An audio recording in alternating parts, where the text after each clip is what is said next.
안녕하세요. 학부모 입시 컨설턴트 양성교육에서 교육과정에 따른 대학 입시 준비 방법을 맡은 동국대 부석여고의 김용진입니다. 오늘 내용은 2015 개정교육과정을 비롯하여 현재 바뀌는 교육과정, 요즘 특히 고교학점제라고 해서 교육과정에 대한 얘기가 많이 나오고 있지 않습니까?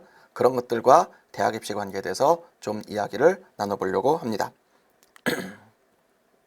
2015 개정교육과정은요, 가장 큰 특징, 여러 가지 이런저런 특징들이 있습니다만은 학생들의 진로와 적성에 따른 과목 선택을 중요시합니다. 진로와 적성에 따른 과목 선택을 중요시합니다. 그래서 학생들이 자신이 필요한 과목을 골라서 배울 수 있도록 하는 것이 가장 큰 특징입니다.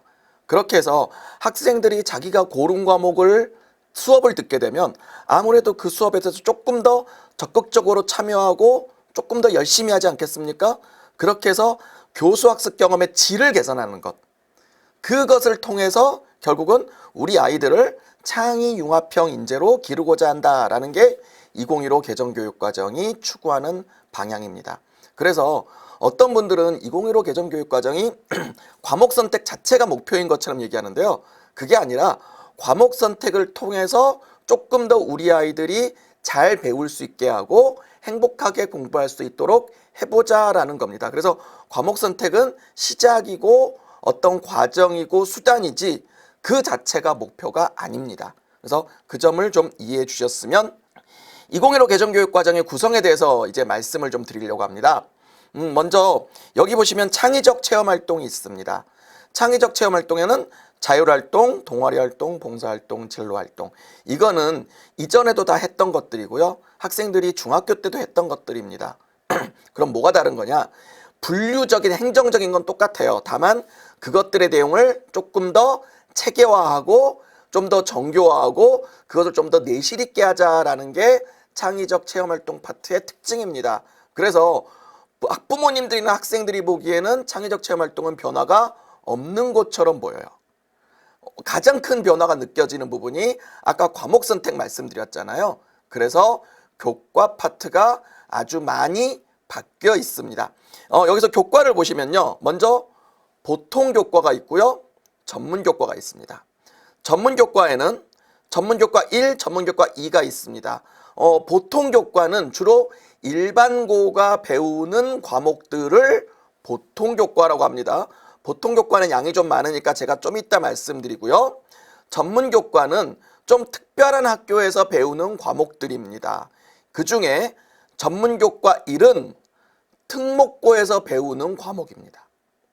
외고, 과고 이런 그 특수목적 고등학교들 있죠.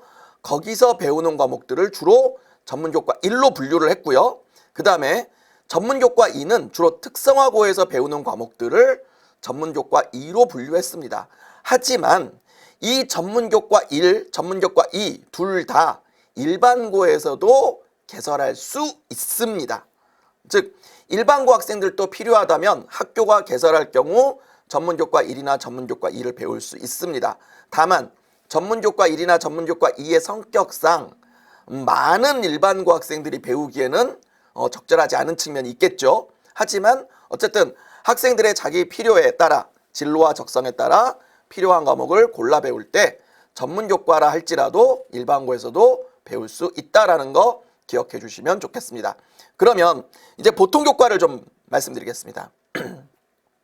보통교과의 맨 처음에는 공통과목이 있습니다. 공통과목은 고등학교 1학년이면 누구나 배우는 과목입니다. 이 공통과목은 일반고, 자사고, 특목고, 특성화고 모두 배웁니다. 즉 대한민국에서 고등학교를 다닌다면 무조건 배우는 과목입니다. 그래서 공통과목은 주로 1학년 때 수업이 이루어집니다. 그 다음에 선택과목으로 일반 선택과 진로 선택이라는 용어가 있습니다. 이 부분에 대해서는 별도의 설명이 좀 필요하기 때문에 제가 다음 장에서 말씀을 드리겠습니다. 자, 일반 선택 과목은요. 여기 보시면 고등학교 단계에서 각 교과별 학문의 기본적 이해를 바탕으로 하는 과목이다라고 되어 있습니다. 즉 교과별로 학문의 기본적 이해입니다. 물론 이게 굉장히 거창한 말일 수도 있지만 그래서 앞에 이 말이 붙어 있죠. 고등학교 단계에서 즉 고등학교 수준에 필요한 학문의 기본적인 내용들을 담고 있는 게 일반 선택이라는 겁니다. 그러면 대부분의 학생들은 뭐를 배우면 되나요? 주로 일반 선택 과목을 많이 배우면 됩니다. 일반 선택 과목을 많이 배우는 게 맞습니다. 그리고 진로 선택 과목이 이제 2015 과정에서 새롭게 생긴 용어라고 볼 수 있는데요. 많은 분들이 진로 선택 과목을 어떤 심화형 과목이다라고 오해를 하십니다. 물론 진로 선택 과목에는 심화형 과목도 있습니다만은 이 과목의 성격을 조금 더 정확하게 말하면 학생들의 진로에 따라 듣는 과목입니다. 그러면 진로나 적성에 따라 듣는다고 할 때는 어떠한 심화적 성격도 있지만 그렇지 않은 성격의 과목도 있다는 뜻입니다. 여기 보시면 진로 선택 과목에 이런 말이 있습니다. 첫 번째, 교과 융합학습. 교과 융합은 누가 융합을 할 수 있을까요? 뭘 좀 배워야 융합을 할 거 아닙니까? 그러면 이건 어떤 성격일까요? 그래도 어느 정도 과목을 공부한 친구들이 그 배운 지식을 융합하려고 배우는 게 교과 융합학습적 성격의 과목이겠죠. 반면에 여기 진로 안내학습이라는 게 나옵니다. 참고로 이 고등학교 교육과정에서 진로라고 하는 것은요, 직업세계를 의미합니다. 그러면 직업세계를 안내한다는 얘기는 뭐냐면 주로 고등학교를 졸업하고 바로 직업을 구하는 학생들을 위한 과목의 성격을 많이 가르칩니다. 그런 과목들이 있습니다. 제가 이따 뒤에 가서 교과별로 그런 과목의 성격을 좀 말씀을 드리겠는데요. 그러면 대한민국 고등학교의 현실을 고려했을 때 고등학교를 졸업하고 직업을 구하는 학생들의 대체적인 학업 성취 수준은 어떨까요? 우리나라는 좀 특수한 상황이어서 외국과 달라서 대체로 많은 학생들이 대학에 진학하기 때문에 고등학교를 졸업하고 직업을 구하는 친구들의 성적대가 낮은 경우가 많죠. 그러니까 이런 진로 안내 학습적 성격의 과목들은 절대로 어려운 과목이 아닙니다. 상대적으로 쉬운 과목이죠. 그 다음에 교과별 심화학습이 있습니다.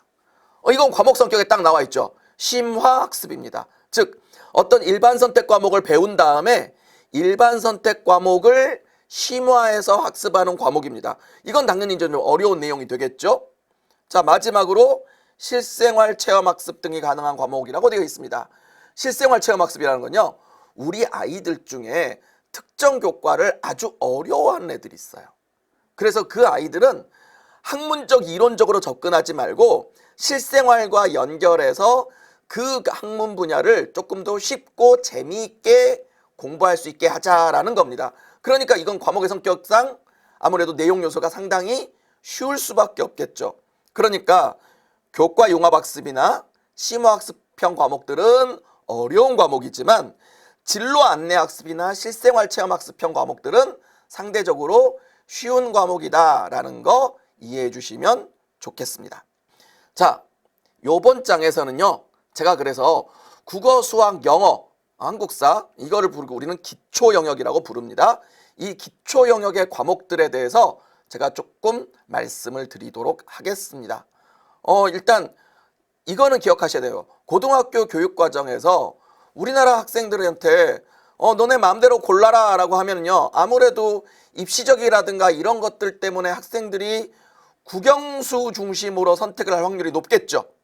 또 학교들에서도 그런 거를 강조할 가능성이 높습니다. 그래서 교육과정에서는 어떻게 되어 있냐면은 지금 보시는 이 기초 영역, 국어, 수학, 영어, 한국사 이 4개 교과가 전체 교과의 절반을 넘을 수 없습니다. 그러니까 우리 학생들이 보통 학교에서 교과를 일주일에 30시간쯤 배워요. 보통 그렇게 배웁니다. 물론 학교에 따라서 조금 더 많게 배우는 학교도 있을 수 있습니다만은 대체로 30시간 정도를 배우는데 일주일에, 그러면 일주일에 국어, 수학, 영어, 한국사를 합쳐서 15시간이 넘어가는 것은 어렵다라는 겁니다. 물론 규정에서는 고등학교 3년 전체이기 때문에 어떤 학기에는 뭐 16시간이 되고 어떤 학기에는 14시간이 되고 이런 건 상관없지만 고등학교 3년 전체로 보면은 15시간을 넘길 수 없답니다. 그러면 15시간보다 적게 하는 건 어떠냐? 됩니다.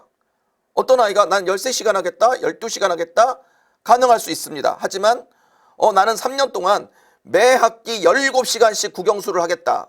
안 됩니다. 왜? 50%를 초과하니까요. 일단 그거 주의해 주시고요. 그러면 교과군별로 하나씩 말씀을 드리도록 하겠습니다. 먼저 국어입니다.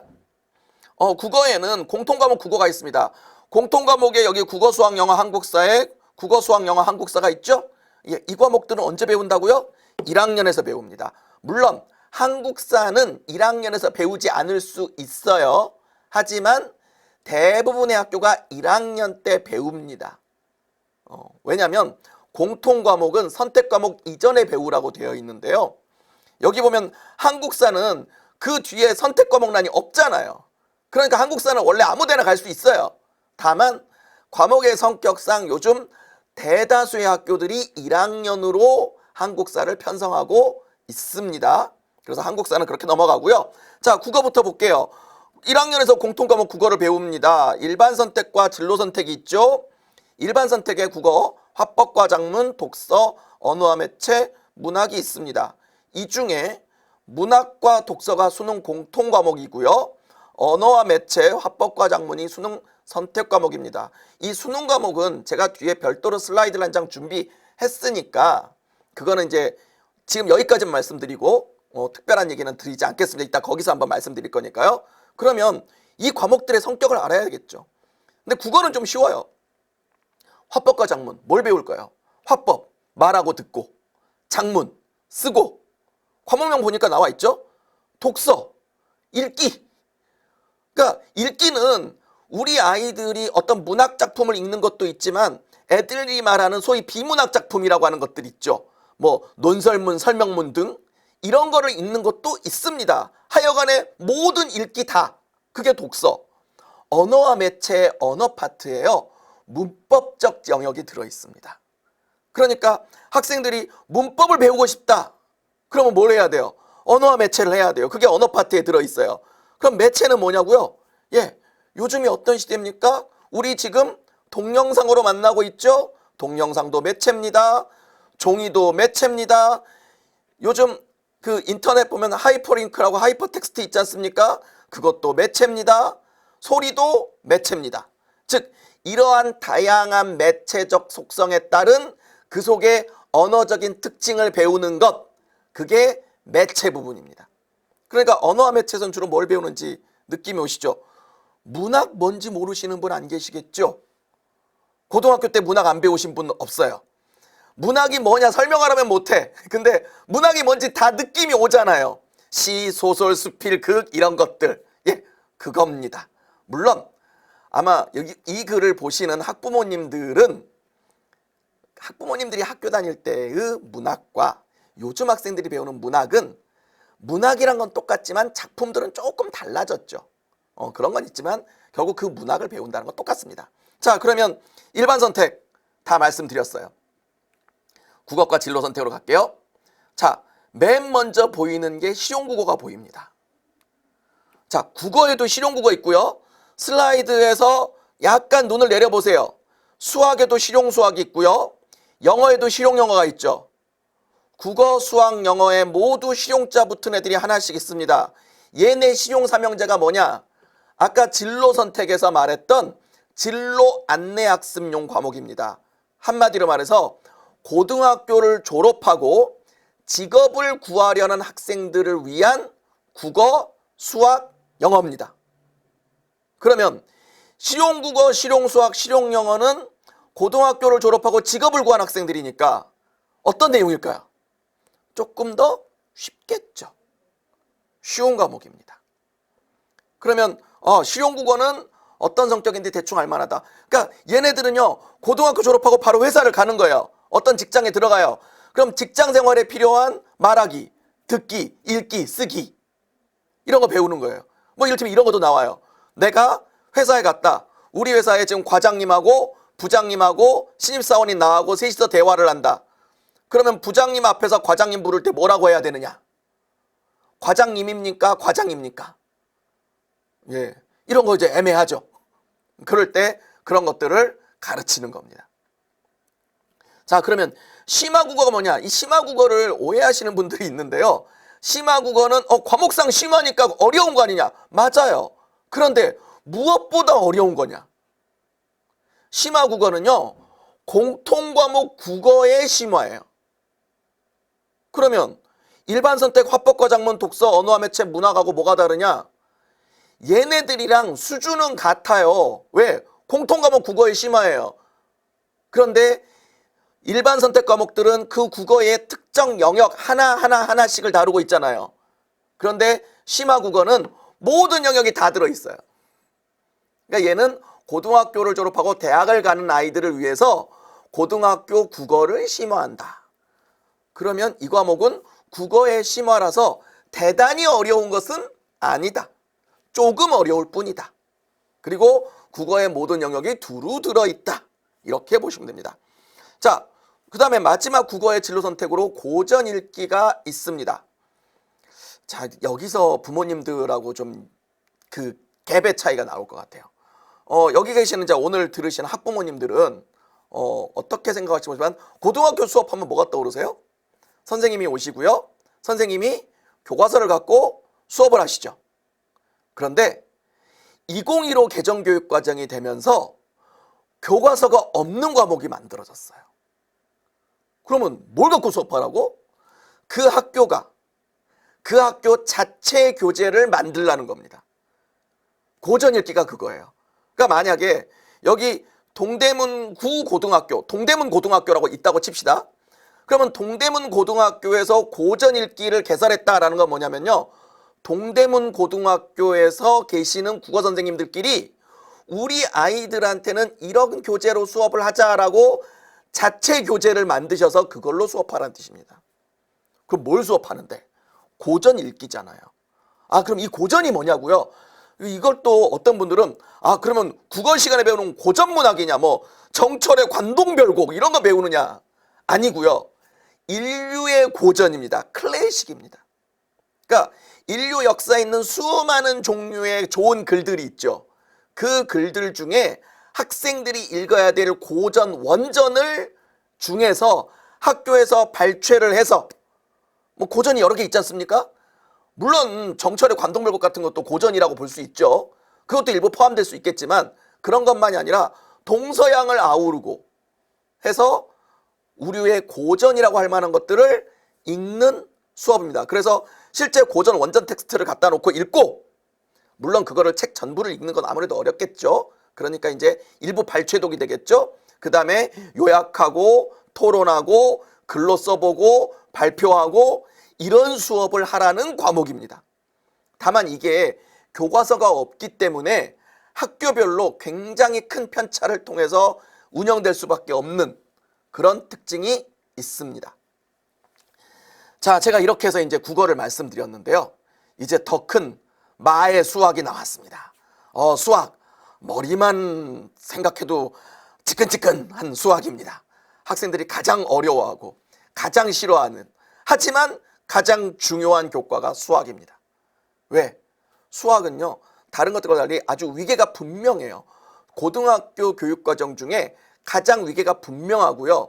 특히 이 수학은 무엇을 배웠냐 안 배웠냐가 학생들의 진로에 큰 영향을 끼칩니다. 그래서 수학이 굉장히 민감한데요. 일단 수학은 수학 1, 수학 2, 미적분, 확률과 통계가 일반 선택 과목입니다. 수능 과목이 어떻게 구성되어 있느냐는 제가 이제 좀 이따가 말씀드린다고 했어요. 그러니까 좀 이따 놔두고요. 수학 1과 수학 2는요. 수학 1은 지수로그, 삼각함수, 수열을 배우고요. 수학 2에서는 함수의 극한과 연속, 미분, 적분을 배웁니다. 미적분에서 뭐를 배우냐고요? 수열의 극한, 미분법, 적분법을 배웁니다. 잠깐, 뭐 말이 비슷한 게 두 개 나왔죠. 수학 2에서도 미분, 적분을 배우고요. 미적분에서도 미분법, 적분법을 배운다고 되어 있잖아요. 그럼 무슨 얘기냐면요. 그냥 부모님들은 아무래도 고등학교가 문이과 세대를 나오셨으니까 제가 문이과 기준으로 말씀드릴게요. 옛날 문과생들이 배웠던 미분과 적분 있죠. 그게 수학 2에 들어 있습니다. 그 수준에 해당하는 건 수학 2. 그러면 옛날 이과생들이 배웠던 미분과 적분은 어디 있어요? 미적분 과목에 들어 있습니다. 그러니까 수학 1, 수학 2는 고등학생이면 누구나 대체로 들어야 돼요. 안 들어도 되는 친구들이 누구냐? 예체능에 가는 친구들은 수학 1까지만 들어도 돼요. 수학 1까지만 들어도 돼요. 그런데 소위 인문계열, 인문대, 사회대 이런 데 가는 친구들은 수학 2까지는 들어야 되겠죠? 왜냐하면 수능 과목이거든요. 자, 그러면 요 미적분은 누가 들어야 된다? 당연히 이공계열 가는 학생들 있죠. 자연과학대학, 공과대학, 농과대학, 의과대학, 약학대학 이런 데 가는 친구들은 당연히 미적분 배워야죠.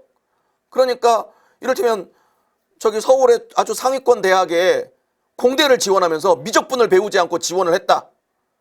그 학생 뽑아야 됩니까? 그 학생 또 그 대학 가면 수업 따라갈 수 있을까요? 못 따라갈 겁니다. 그러니까 이거는 미적분은 반드시 배워야 된다. 이공계열 가고 싶은 학생들은. 다만 요즘 이제 여기서 쟁점이 되는 게 상경계열입니다. 상경계열은 전통적 관점에서 보면 소위 문과였죠. 그런데 상경계열은 실제 대학을 가면요 엄청나게 수학을 많이 써요. 그래서 상경계열은 수학 많이 한 친구를 아주 좋아합니다. 그래서 때로는 미적분을 배우고 상경계열을 가면 아주 좋다. 이런 말들을 많은 상경계열 관계자분들이 얘기하십니다.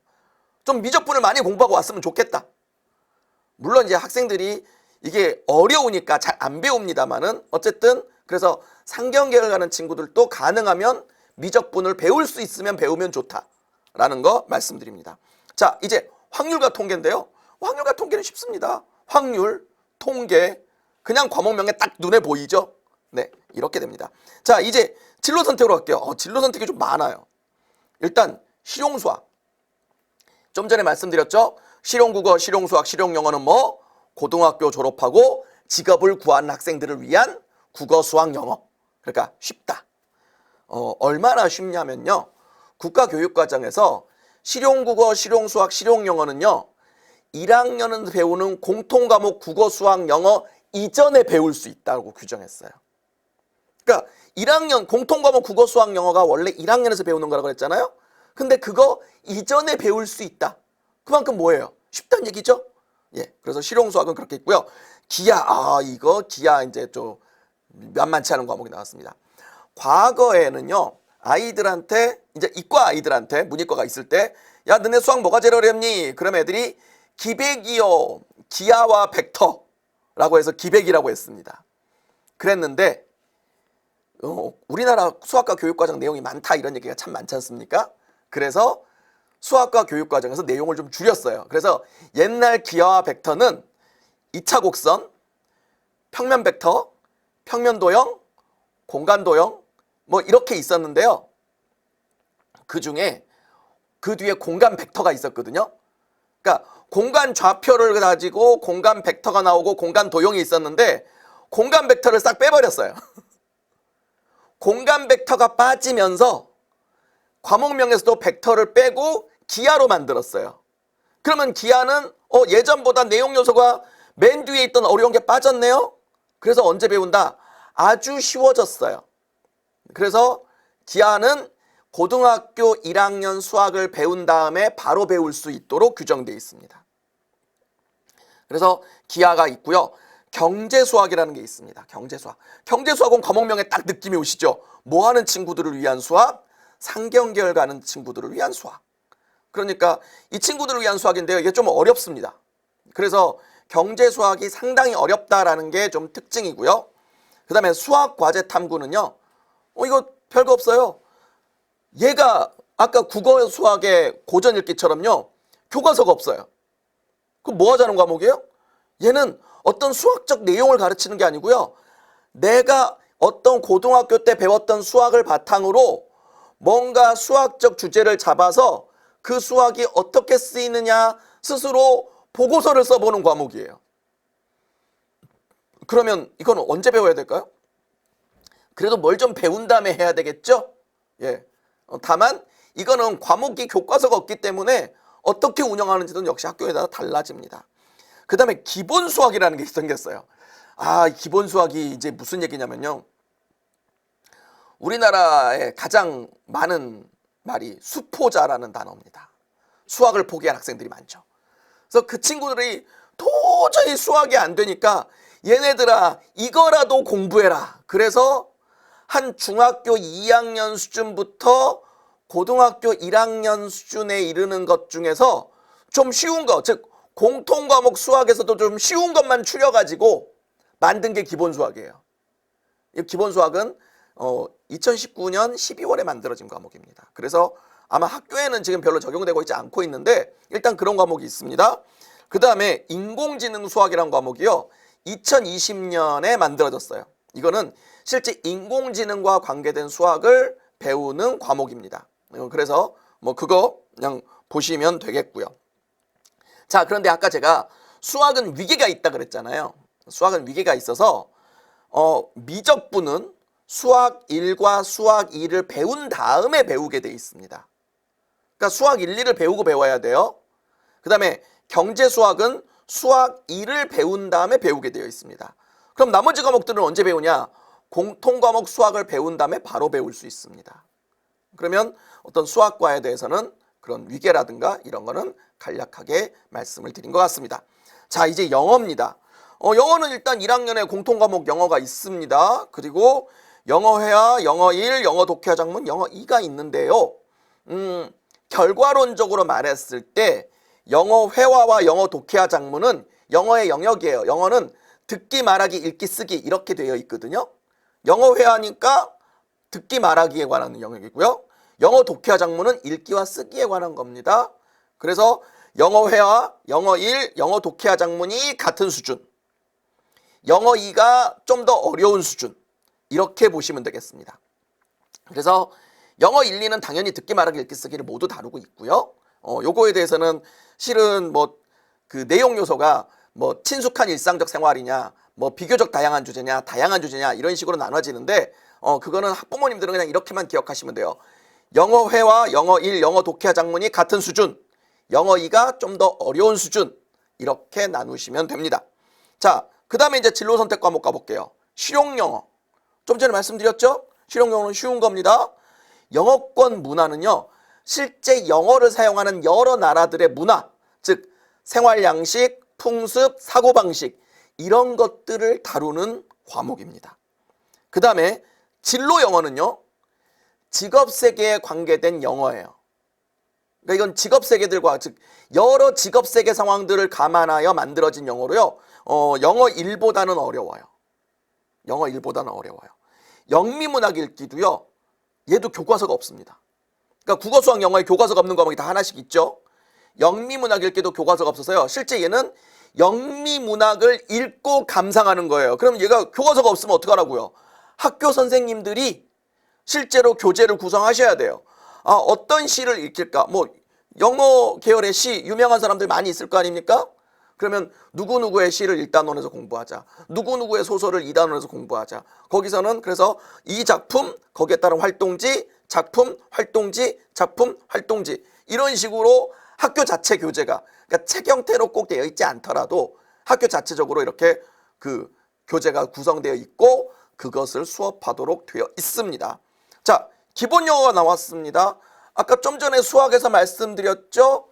고등학교 1학년 수학에서도 어려운 거 다 빼고 쉬운 것만 중심으로 구성한 거, 그게 기본 수학이었잖아요. 그럼 영어도요.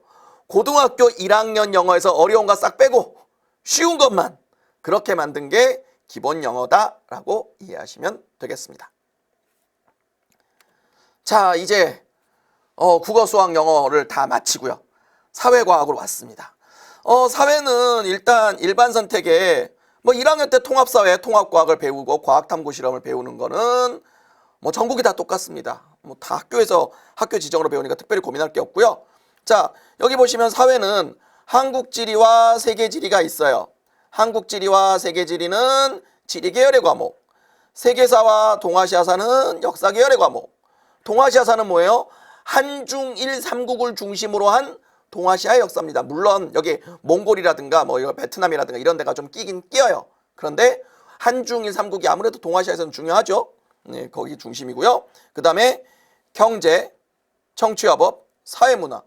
이거 뭘 배울까요? 경제가 경제 배우지 뭘 배우겠어요. 그래서 요 세 과목이 소위 말하는 일반 사회 영역. 그 다음에 생활과 윤리, 윤리와 사상은 뭐 윤리 영역입니다. 그래서 여기는 특별히 별로 고민할 게 없어요. 그냥 딱 보시면 과목명을 이름을 보면 다 느낌이 오죠. 아, 한국 지리 시간에 뭐 배웠어요? 우리나라에 대해서 배우는 거죠. 우리나라의 어떤 지리라든가 기후라든가 뭐 여러 가지 토양이라든가 또는 지역과 관계된 산업의 발전이라든가 이런 거 배웁니다. 세계는 다른 나라 걸 배우죠. 자, 그럼 진로 선택 과목으로 바로 갈게요. 진로 선택 과목에 여행지리가 있습니다. 여행지리가요, 아까 진로 선택 과목 성격 말씀하실 때 말씀드렸던 그거 실생활 체험 중심의 과목입니다. 그래서 실제 미래의 여행자가 될 학생들을 위한 과목이에요. 그러니까 뭐예요? 여행 가는 지리예요. 그러니까 아름다운 자연을 찾아가는 여행, 문화를 찾아가는 여행, 뭐 이런 식으로 단원이 구성되어 있어요. 그러니까 얘기는 뭐예요? 지리를 조금 쉽게 배우자, 어렵게 배우지 말고 쉽게 배우자, 이 뜻입니다. 사회문제 탐구가 있습니다. 이 과목은 조금 오해하시면 안 되는데요.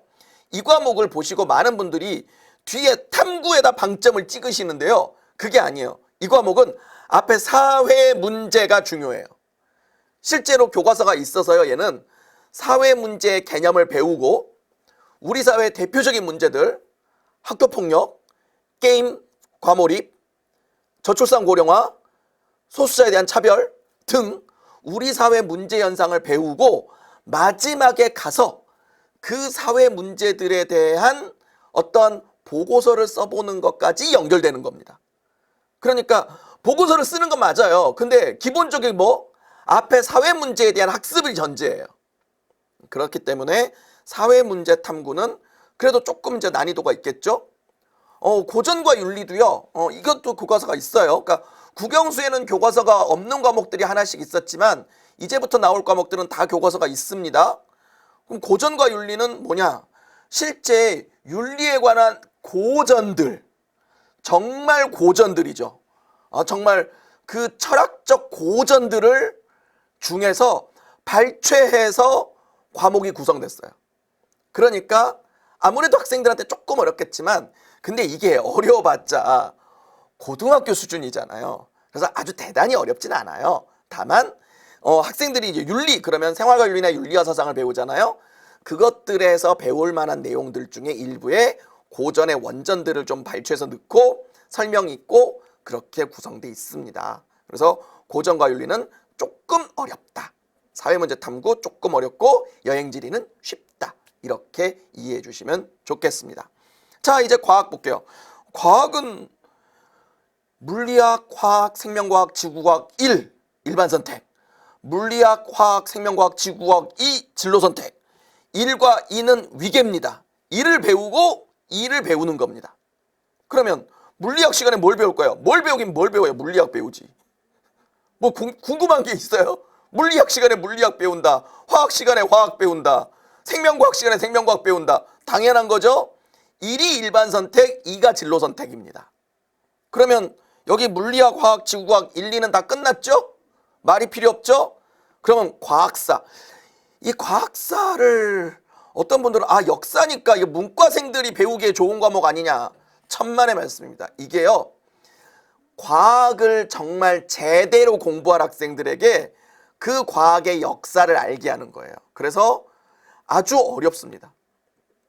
실제로 이 과학자가 어떠어떠한 사회적 배경 속에서 어떻게 실험을 했고 어떻게 그 실험을 설계해서 결론을 어떻게 냈는데 그것이 그 당시에 어떤 사회적 영향을 끼쳤고 그 다음 세대 과학자들에게 어떤 영향을 끼쳤는지 이런 것들을 배워요.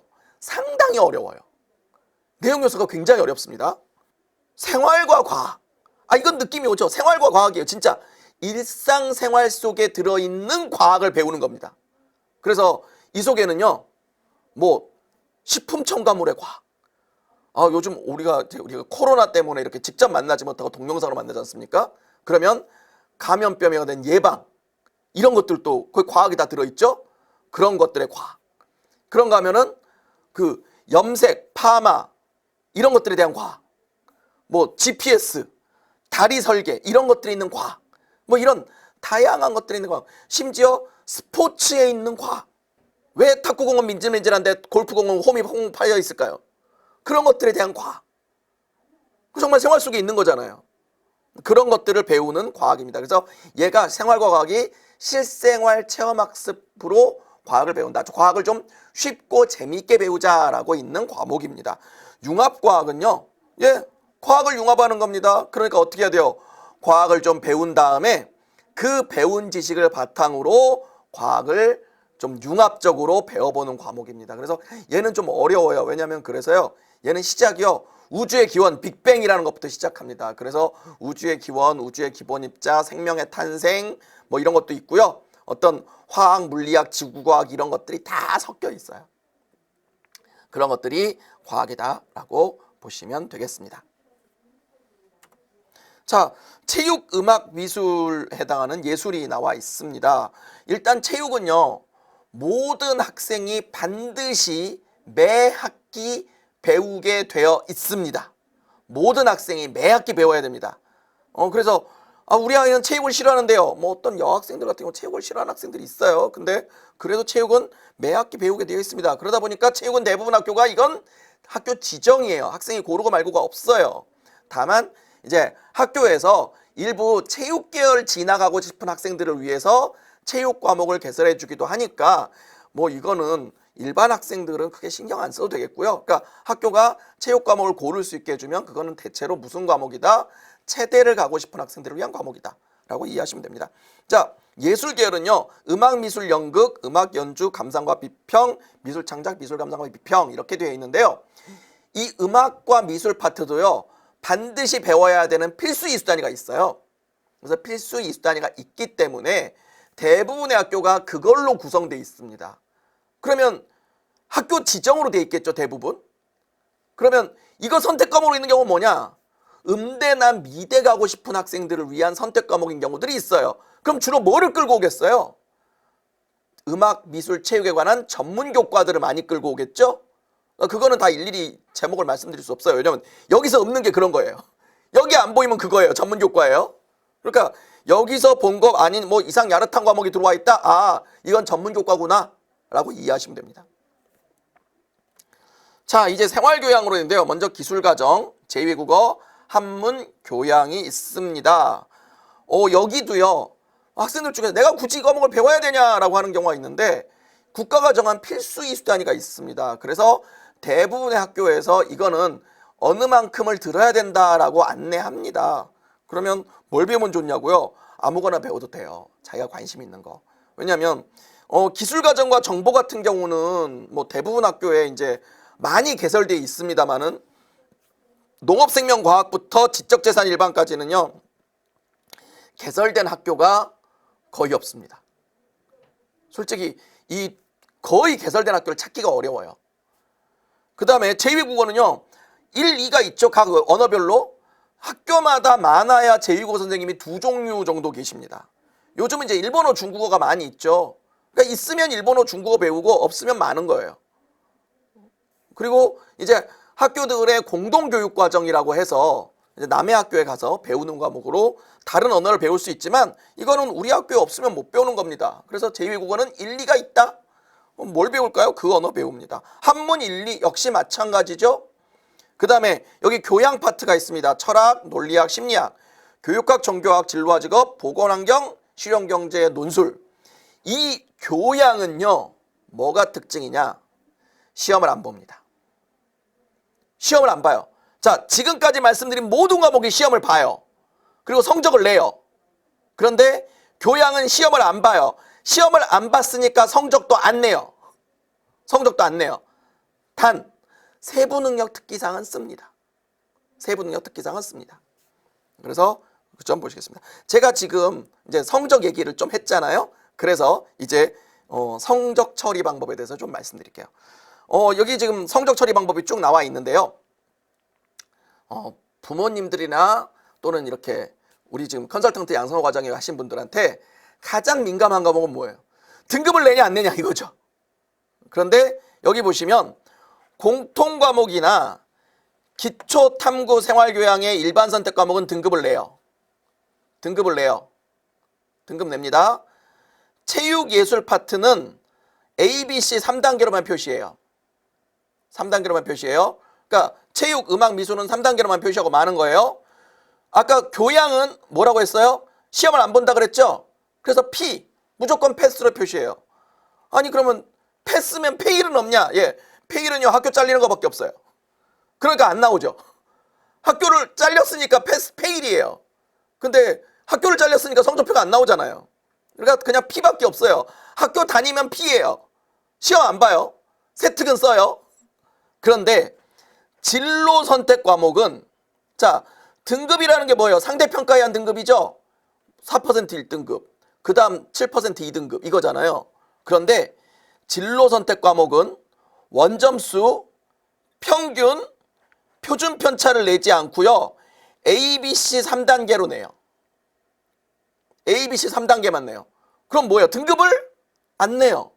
그러니까 진로 선택 과목을 근데 이게 2019 입학생부터 이렇게 됐거든요.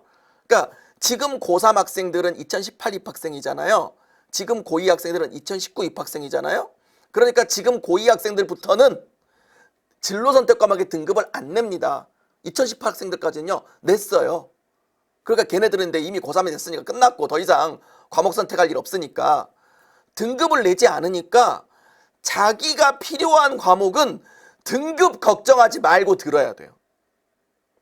이를테면 어떤 학생이 저는 이러이런 진로를 갖고 있어요. 그런데 그 진로에 필요한 게 너 이런 진로 선택 과목을 들어야 될 필요가 있을 것 같아. 그랬는데 선생님 그 과목 듣기 싫어요. 왜? 뭐 이 숫자 수가 적고 인마 등급 안 내. 그러니까 필요하면 들어. 이렇게 해주셔야 됩니다. 그래서 진로 선택 과목은 등급을 내지 않습니다. 하지만 등급은 안 내도요. 평균을 내고 해야 되기 때문에 시험은 봐요. 시험 안 보는 건 교양밖에 없습니다. 교양밖에 없어요. 자, 이게 그럼 진로 선택 과목의 성적 표시를 조금 더 자세히 볼게요. 그래서 만약에 물리학 2라는 진로 선택 과목이 있다. 그래서 6단위로 배웠어요. 그러면 이 친구의 원점수가 92점. 오, 잘했네요. 평균이 49.4. 그 다음에 뭐가 없어요? 표준 편차가 없어요. 왜 표준 편차가 없냐면요. 소위 말하는 집값을 계산하지 못하도록 하기 위해서 표준 편차를 안 줘요. 그 대신 성취도 ABC, ABC로 내는데 그러면 A는 무조건 80점 이상, B는 60점부터 80점, C는 60점 이하. 그러니까 절대평가예요. 무조건 80 넘으면 A, 무조건 60부터 80이면 B, 무조건 60 이하는 C 이렇게 정해져 있어요. 이 친구는 92점이니까 80 넘었으니까 A죠. 근데 수강자 수가 몇 명이다? 37명이다. 많지 않죠. 그 대신 그러면 학교들이 죄다 성적 부풀리게 할 수 있잖아요. 그래서 학교 성적표에 A, B, C의 비율이 표시가 됩니다. A 몇 퍼센트, B 몇 퍼센트, C 몇 퍼센트라고 비율이 표시된다라는 거 말씀드리고 싶습니다.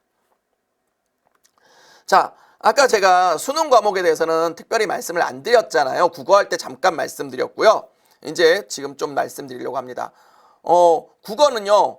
독서와 문학이 공통 과목이고요. 화법과 작문과 언어와 매체 중에 하나를 골라서 시험 보게 되어 있습니다. 수학은 수학 1, 수학 2가 공통 과목입니다. 즉 수능에서 수학을 보려면 무조건 수학 1, 2는 봐야 돼요. 그 다음에 확률과 통계, 미적분, 기하 중에서 하나를 골라서 수능 시험을 볼 수 있습니다. 영어하고 한국사, 제2외국어는 절대평가입니다. 지금 제가 여기서 노란색으로 표시한 이 세 개 영역은 절대평가입니다. 과거에는 영어하고 한국사만 절대평가였는데 2022 수능부터 제2외국어도 절대평가로 바뀌었어요. 제2외국어 절대평가로 바뀌었습니다. 그리고 탐구는 예전에는 사탐, 과탐을 구별했는데 이제는 구별 없이 그냥 2개. 근데 여기 보면은 진로 선택 없이 사회는 일반 선택 9과목이 그대로 들어있고요. 과학은 1, 2, 8과목이 그대로 들어있습니다. 그렇게 해서 과목 중에서 2개를 보게 되어 있습니다. 그러면 이제 여기 학생들 중에 그럴 수 있어요. 그러면 제가 공대를 가고 싶은데 저는 그럼 공대를 가고 싶으니까 수학 1, 수학 2를 하고 선택 과목으로 미적분을 볼 거면 기하를 안 배워도 되느냐? 글쎄요. 기하를 안 배워도 수능만 볼 땐 가능하겠죠? 그런데 대학 가서 공부할 때는 어떨까요? 지장이 있을까요? 없을까요? 기하를 안 배우고 갔어도 대학 공부를 충분히 잘할 수 있을까요? 이거는 아닐 수 있습니다. 그래서 아이들한테 선택을 하더라도 배워보고 선택해야죠.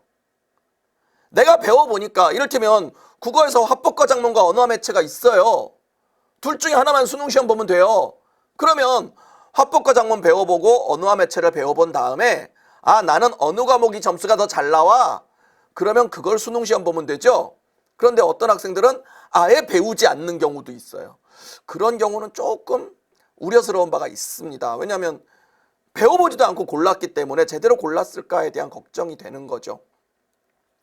자, 그런데 이렇게 수능시험이 되니까 학생들은 아무래도 어디로 쏠릴까요? 수학에서 확률과 통계, 미적분, 기하 중에 어디가 더 쉬워 보입니까? 아무래도 확률과 통계가 더 쉬워 보이죠. 그러니까 확률과 통계로 애들이 갈 위험성이 크잖아요. 사회와 과학 중에 어느 게 더 쉬워 보이세요? 아무래도 학생들이 사회를 더 쉬워하는 경향성이 있죠. 그래서 대학들이 뭐를 했느냐? 이렇게 했습니다. 여러 대학들이요. 여기는 미적분과 기하 중에서 골라라. 즉 서울에서 요 대학들 굉장히 우리가 소위 말하는 좋은 대학들 많죠. 이 대학들은 자연계열 전체에 대해서 무조건 미적분과 기하를 수능시험 봐야 된다 이거예요. 그런데 광운대나 숭실대는 자연계열 일부에 대해서는, 즉 자연계열 어떤 모집 단위는 미적분 기하를 보고요, 어떤 모집 단위는 뭐 봐도 괜찮다, 확률과 통계 봐도 괜찮다라는 거예요. 그런데 덕성여대 같은 경우는 덕성여대 약대가 있잖아요.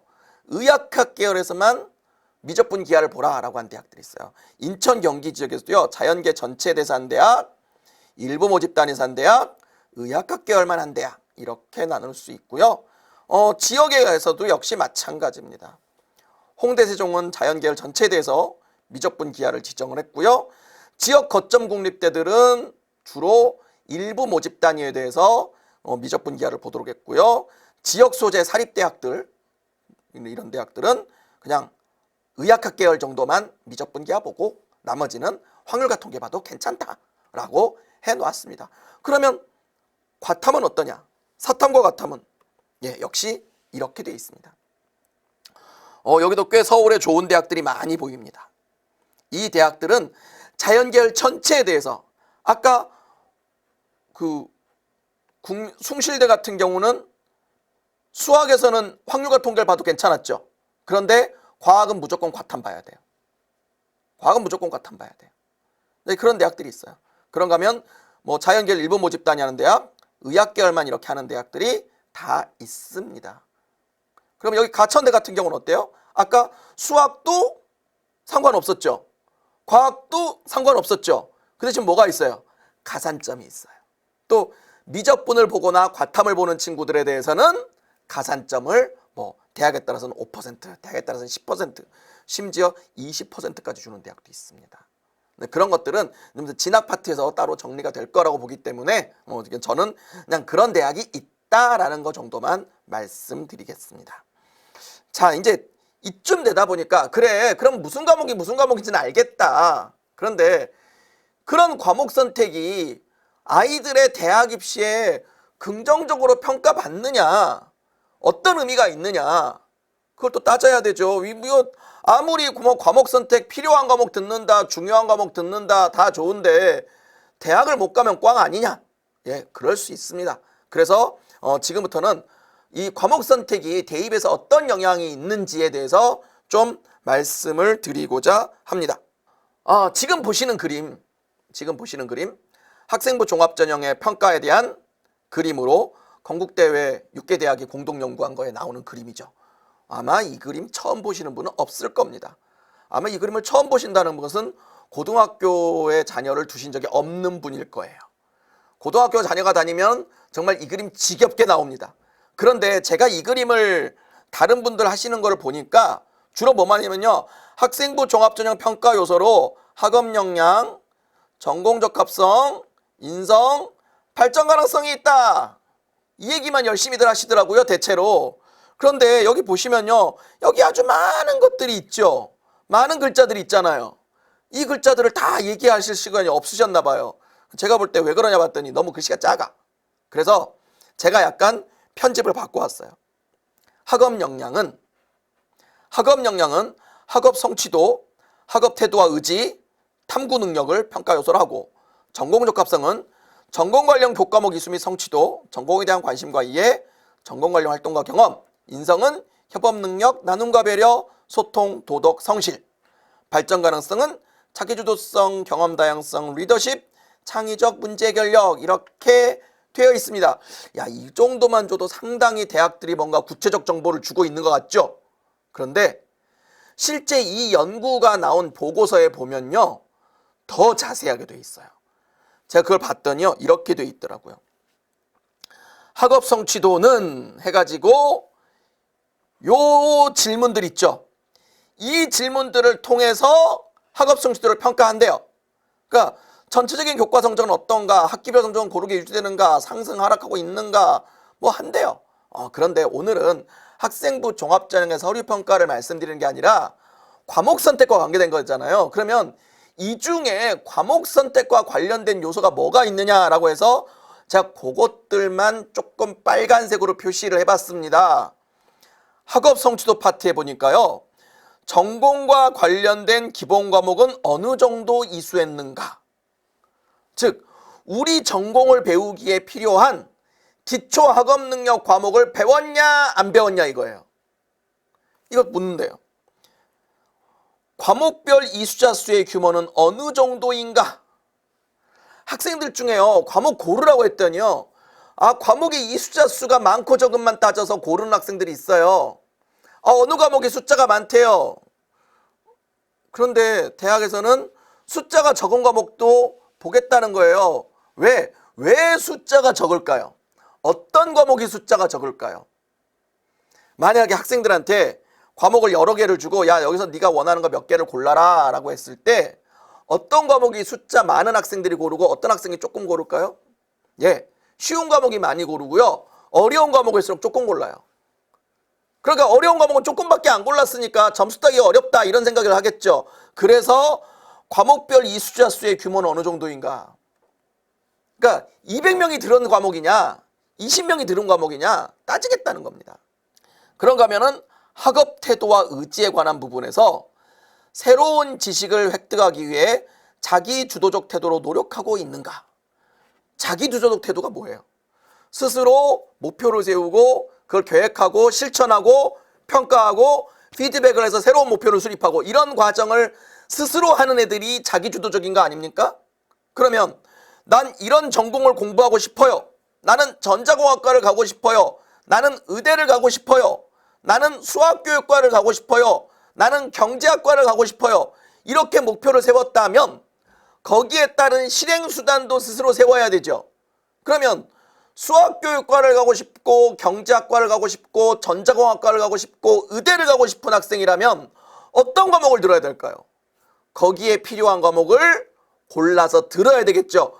그런 과목을 골라서 들었으면은 자기주도성이 있는 것, 그런 과목을 골라 듣지 않았다면 자기주도성이 없는 학생이 되는 거죠. 그 다음, 자발적 성취 동기와 목표의식을 가지고 넓고 깊게 학습하려는 의지와 열정이 있는가? 자발적 동기, 그 뭐예요? 스스로 해야 돼.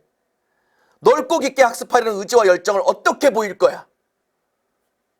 나는 그 과목을 알고 싶어서, 나는 이 분야를 공부하고 싶어서요, 그래서 이 과목을 선택해서 공부했어요. 그게 학생의 의지와 열정을 보이는 방법이죠. 내가 어떻게 공부했다고 방법을 보일 게 없어요. 과목 선택이에요. 내가 이 과목을 왜 골랐냐? 나는 이거 하고 싶어서 이런 과목을 골랐다. 이런 거죠. 그런가 하면 탐구 활동해 보니까 교과에서 이루어지는 탐구 활동에 적극적으로 참여하고 있는가? 아니, 이거는 왜 과목 선택과 관계되지? 이게 요즘 애들의 특징이에요. 요즘 애들은요, 똑같은 것도요, 누가 시켜서 하는 거하고요, 지가 골라서 한 게 달라요. 그러니까 너 여기에 적극적으로 참여해야 돼. 그러면 제가 왜요? 이거 선생님이 시켰잖아요. 이거 엄마가 시킨 거예요. 내가 한 거 아니에요. 애들은 그래요. 그런데 야, 네가 골라. 네가 골랐지? 그러니까 너 열심히 해. 그러면 그쵸, 이거 제가 골랐죠. 그러니까 요즘 아이들은 속성이 내가 고른 거에 대해서는 그래도 조금 의지를 보이지만 내가 고르지 않은 거는 이거 내가 한 게 아니잖아, 학교가 시킨 거잖아 라고 얘기해요. 그렇기 때문에 이게 과목 선택과 관련이 있다라고 말씀드리는 겁니다. 그 다음에 이제 전공 적합성에 관한 거 볼게요. 전공 적합성은 아예 항목 자체가요, 전공 관련 교과를 배웠냐예요. 전공 관련 과목을 어느 정도 이수했는가, 배웠냐 안 배웠냐. 스스로 선택하여 수강한 과목은 얼마나 되나. 네가 골랐냐, 아니면 그냥 학교가 시켜서 배웠냐. 이거 보겠다는 거예요. 아 근데 이게 스스로 선택한지 보이냐고요? 보여요. 보여요. 제가 좀 이따 말씀드릴게요, 뒤에 가서. 그러니까 학생이 스스로 선택했는지 학생이 스스로 선택하지 않았는지는 그냥 보는데 5초도 안 걸려요. 그냥 딱 서류 보면 그냥 보여요. 그래서 근데 문제는 대학은 이런 질문을 던지겠다는 거예요. 너 우리 전공과 관련된 과목을 배웠니? 근데 그거 네가 골라서 배웠니? 왜 배웠으면 됐지 스스로 선택한 게 문제가 되냐. 대학은 수강 신청에서 학점제잖아요. 그러니까 대학은 내가 공부하기 싫으면 계속 도망 다닐 수 있잖아요. 그래서 네가 고등학교 때 어떤 선택을 했는지 그 행위의 특성이 네가 대학교에서도 어떻게 고르는지 행위 특성과 연결될 거다. 그러니까 계속 쉬운 과목만 도망 다니는 애들은 대학교 가서도 어쩔 거예요. 계속 쉬운 과목만 도망 다니겠죠. 그러면 우리 전공 공부 열심히 한다 안 한다? 안 한다. 조그만 전공 과목이 어려워도 도망가 버릴 거다. 그런 건 대학에서 원하지 않는다는 거예요. 그 다음에 전공에 대한 관심과 이해. 이 전공 적합성과 관련해서 아주 많은 오해가 이거예요. 자꾸 어떤 분들이 대학교 전공 공부를 왜 하라 그러냐.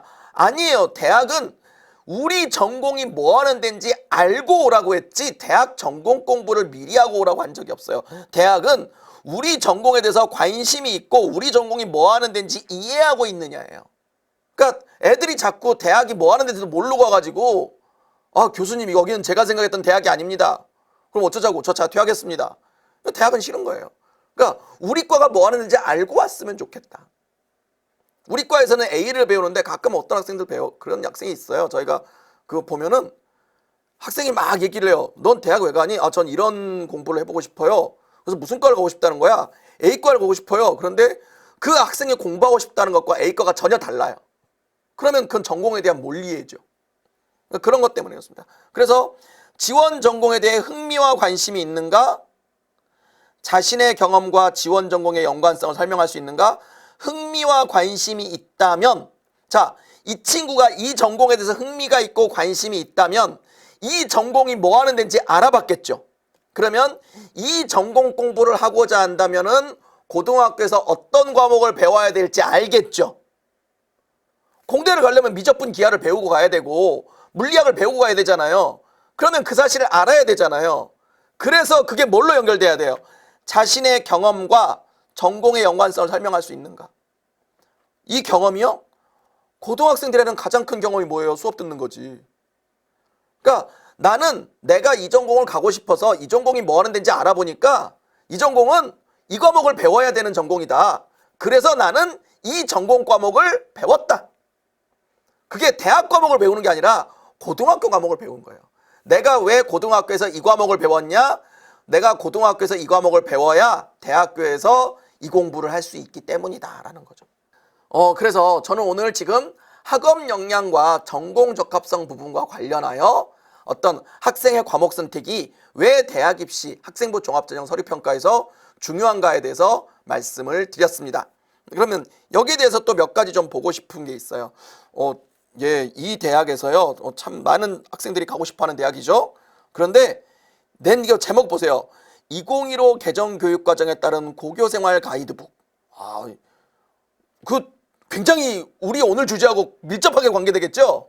네. 이 책이 서울대 입학처 홈페이지에 있습니다. 제발 좀 다운받아서 보세요. 정말 주옥 같은 얘기들이 아주 곳곳에 있습니다. 학생들이 어떻게 과목을 골라야 되고 어떤 과목을 공부해야 되고 어떤 식으로 공부를 해야 되는지 참 좋은 내용들이 많습니다. 제가 정말 이 내용을 다 소개시켜 드리지 못하는 것이 안타까울 뿐인데요. 꼭 좀 이 내용을 홈페이지에서 누구나 다운받을 수 있거든요. 다운받아서 보시길 바랍니다. 그런데 제가 보니까 거기 이런 말이 있어요. 학생부 종합전형은 학생이 지닌 학업 능력의 우수성을 가장 중요한 평가 기준으로 생각합니다. 서울대학교는 학업 능력이에요. 서울대학교는 전공적 합성이란 말이 없어요. 왜 그러냐 했더니, 자, 그러면서 과목의 성취 수준은 물론 선택한 과목의 세부적인 내용도 평가 요소로 반영합니다. 그러니까 선택을 했고 거기서 뭘 제대로 배웠는지 다 보겠다 이거예요. 왜? 고등학교 교육과정을 통해 익힌 역량은 대학교에서 전공하고자 하는 학과의 교육과정을 성공적으로 이수하는 초석이 된다. 그러니까 얘가 이 대학교 과목을 배울 수 있는지 없는지를 보는 게 굉장히 중요하다. 그래서 애가 무슨 과목을 골라서 무엇을 배웠는지 보겠다라는 뜻입니다. 그리고요, 우리 얼마 전에 서울대학교 좀 한 달쯤 됐네요. 서울대학교가 굉장히 놀라운 발표를 했죠. 원래 내년 4월 말에 발표했어야 될 2023 대입 전형계획을 발표했습니다. 그 중에 이런 내용이 나와 있어요. 바로 서울대 정시에서 지역균형과 일반 전형을 실시하는데 거기에 교과평가를 40%와 20%를 반영한다라는 뜻입니다. 그래서 지역균형 같은 경우는 학교별로 2명을 추천할 수 있는데 이런 모집 단위를 선발하고요. 교과평가는 A, B, C 등급의 절대평가 방식으로 한답니다. 그러니까 서울대학교는 이 상대평가 아니에요. 서울대에 다닐 수 있는 정도면 무조건 A 주겠다. 다만 제대로 공부해와라. 제대로 공부해와라. 그러면 모두 A를 줄 수 있다. 근데 제대로 공부하지 않으면 B를 주겠다. 그러면은 전체 전형 중에 4점 차이가 나는 거죠. 4점 차이가 클 수도 있고 작을 수도 있어요. 그러니까 결국 이거는 근데 우리가 이제 정시 같으면 학생들이 아주 미세한 점수 차이로 막 그 당락이 갈린다고 하지 않습니까? 그러니까 4점이 깎이고서도 내가 원하는 과를 붙을 수 있다? 곤란하겠죠. 그러니까 가능하면 어떻게 하라? A 받아와라. 그러니까 즉 근데 A는 절대평가다. 서울대가 원하는 수준이면 누구나 A를 줄 수 있다라는 뜻입니다. 자, 그러면서요 이런 걸 내놨어요. 서울대가 교과 이수 기준을 개편한다고 했습니다. 실은 이 서울대 전형계획에 대해서는 뭐 다른 얘기들을 많이 하실 거라서 저는 이 중에 더 할 얘기가 많습니다만은 그 다른 건 생각하고요. 오늘 요거까지만 얘기 드리려고 하는데요. 교과 이수 기준 1에 보면은요, 뭐 사회 중에 뭐 또는 이거라고 나와 있는데 이 부분은 걱정 안 하셔도 돼요. 왜냐하면 고등학교를 어떤 특정 고등학교를 입학해서 그 학교를 졸업한다면 요 첫 번째 건 당연히 충족이 돼요. 왜냐하면 국가에서 요구하는 최소 이수 단위와 관계되는 거거든요. 그래서 이거는 걱정 안 하셔도 돼요. 제2국어 또는 한문 중에 한 과목을 들으라? 별거 대단한 거 아니죠. 오히려 안 배운 학생이 드물어요. 근데요, 악마는 디테일에 있어요. 뭐냐? 여기 보시면요, 진로 희망에 따라 과학 2 과목 이수를 권장함. 그러니까 서울대가 배우라는 건 뭐예요? 과학 2예요. 근데 모두가 과학 2를 배우라는 게 아니야. 진로 희망에 따라. 이를테면 국문과 가는 학생한테 과학 2를 배우라고? 안 배워도 돼. 그런데 공대 가고 자연과학대 가는 학생들은 뭐예요? 그 전공과 관계된 분야의 과학 2를 좀 많이 배워왔으면 좋겠다. 과학 2를 배웠으면 좋겠다. 그 다음에 여기 교과 이수 기준 2가 있는데 얘가 좀 골치 아파요. 왜? 수학, 과학, 사회에서요 2개 교과 이상 충족하면 된대요. 참고로 이 교과 이수 기준은요 2023 대입, 즉 지금 현재 2020년 현재 고등학교 1학년 재학 중인 학생들부터 적용되는데 이 학생들에게 이걸 배우라는 거예요. 수시, 정시 다. 수시, 정시 다. 수시, 정시 모두입니다. 그러면 수학, 과학, 사회 중에 2개 교과를 충족해와라. 자, 뭐 경우가 복잡하지만 최대한 단순화시키기 위해서 우리 일단 문이과로 나눠볼게요. 인문계열 친구들이 어떻게 충족해야 될까요? 아마 수학, 사회로 충족해야 되겠죠. 자연계열 가는 친구들은 뭘로 해야 될까요? 수학, 과학으로 충족해야 되겠죠. 왜냐하면 이론상으로는 사회과학으로 충족할 수도 있지만 그게 쉽지가 않죠. 학교에서 배우는 과목 수가 제한되어 있는데 그러면 결국 뭐예요? 모두가 수학이 필수란 얘기예요.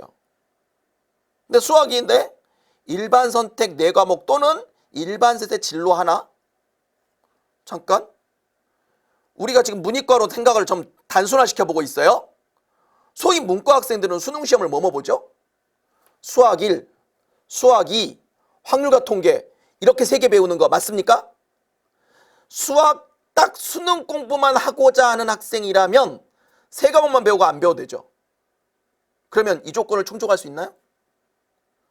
3개니까 아니 어떻게든 뭘 배우든 4개는 배워야 되잖아요. 돼요, 안 돼요? 안 되죠. 즉 수능에서 소위 문과 계열의 수능 시험 범위인 수학 1, 수학 2, 확률과 통계까지만 공부하지 말고 거기서 뭐 해라? 한 과목 더 공부해라. 누구? 문과 애들. 아 그러면 이공계 이과 애들은요? 우리가 문이과가 없지만 일단 그래도 단순화시켜서 문과 이과로만 보는 겁니다. 이과 애들은 수학 1, 수학 2, 확률과 통계, 미적분, 기하 우리 이렇게 5과목 중에 대체로 한 4과목, 5과목 배우죠. 그러니까 얘네들은 어때요? 그냥 들으면 다 충족이죠.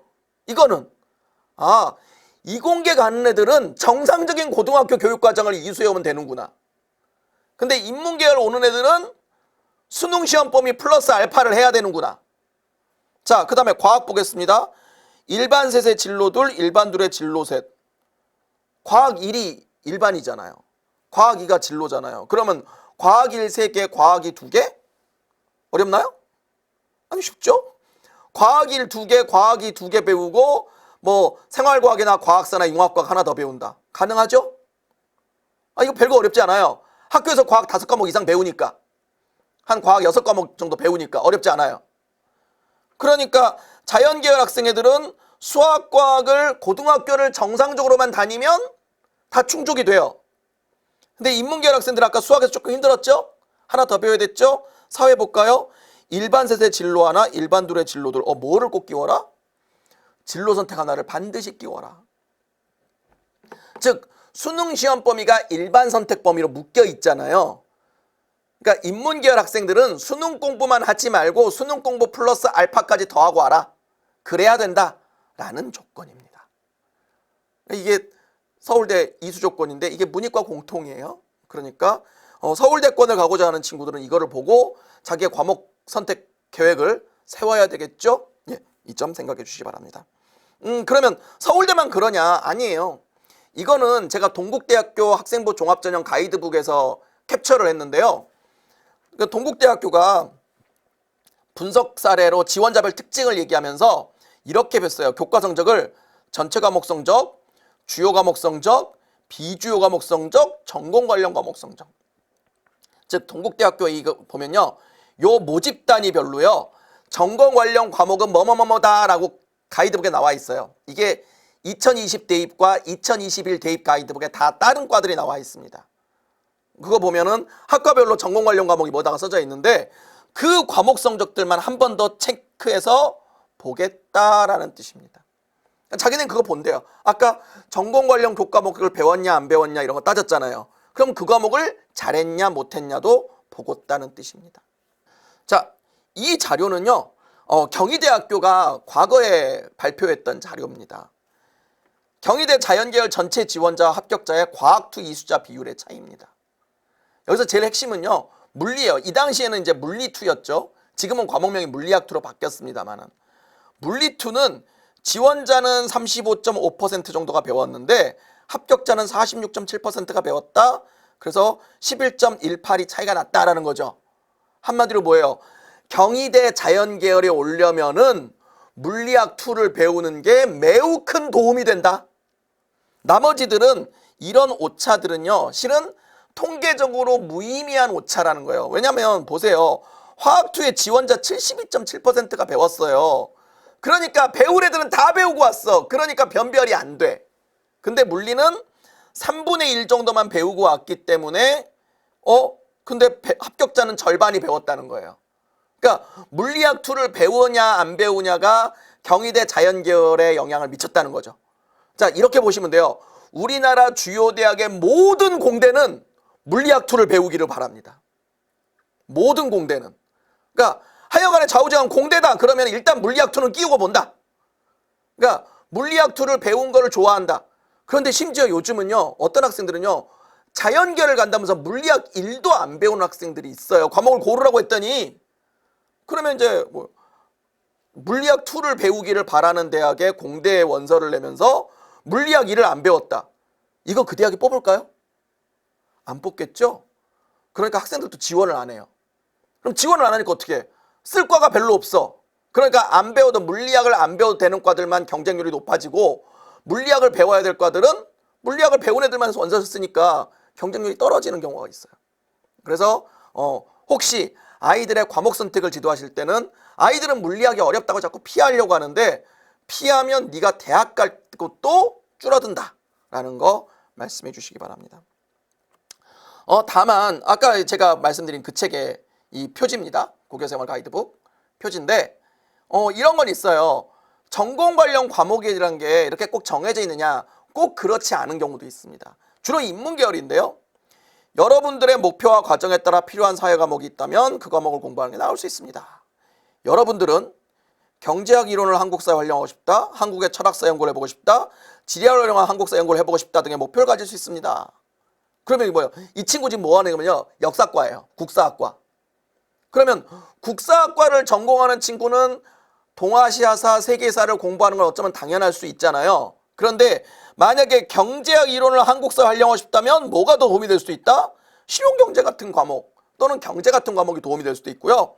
철학사를 연구해보고 싶다면 윤리와 사상이 도움이 될 수도 있고요. 지리학을 활용한 한국사를 연구해보고 싶다면 한국지리가 도움이 될 수도 있다.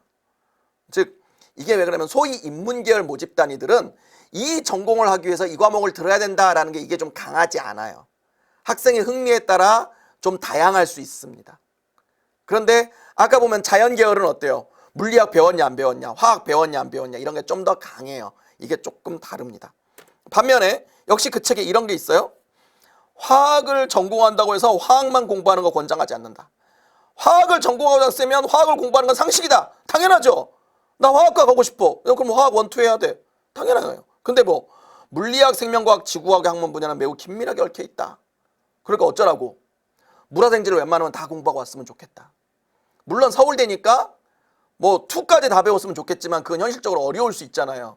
그럼 최소한 뭐라도 물화생지 1이라도 다 배우고 와야죠. 다 배우고 왔으면 좋겠다라는 겁니다. 그런가 하면은 공대 친구가 이런 얘기를 했어요. 공과대학에서 공부하는데 기초를 쌓으려면 적어도 수학 1, 수학 2, 미적분, 확통기하는 꼭 이수하는 게 좋습니다. 참 너무나 상식적인 얘기인데 이걸 왜 하는지 몰라요? 확률과 통계는 전공 수업에 직접 필요한 거지만 실험 데이터 정리할 때 간접적으로 이용됩니다. 그러니까 배워와라 이거죠. 기하는 꼭 공부하는 게 좋습니다. 벡터가 많이 사용되기 때문에 내용을 확실하게 이해하고 있어야 됩니다. 그러니까 고등학교 때 이런 과목을 안 하고 대학을 가면요 굉장히 힘들답니다. 그러니까 아이들한테 과목을 선택할 때 이런 과목을 배워야 된다라고 말씀해 주시기 바랍니다. 자, 그러면 이제 여기까지 오다 보니까 이제 그런 생각들을 좀 하시죠. 그러면 어떤 과목을 들어야 되냐, 좀 예시를 해주면 좋겠다라고 하실 수 있습니다. 그래서 제가 예시를 좀 가져왔습니다. 인문계열 같은 경우는 이런 과목을 들으면 어떨까요? 일단 1학년이야 그냥 뭐 이렇게 들으면 되겠죠. 2학년에서는 국어 계열 과목을 많이 들었고요. 수학은 수일, 수위, 확률과 통계, 영어야 영어열, 영어 독해 작문, 영미문학 읽기. 이제 인문이니까 고전 읽기나 영미문학 읽기 같은 과목을 좀 공부하면 좋겠지 않을까라는 겁니다. 물론 이건 예시입니다. 그리고 이거는 제가 서울대 이수 기준을 고려하지 않았어요. 왜냐하면 모든 학생이 서울대 가는 게 아니잖아요. 그러니까 서울대 안 간 학생들이 있으니까 이렇게 했습니다.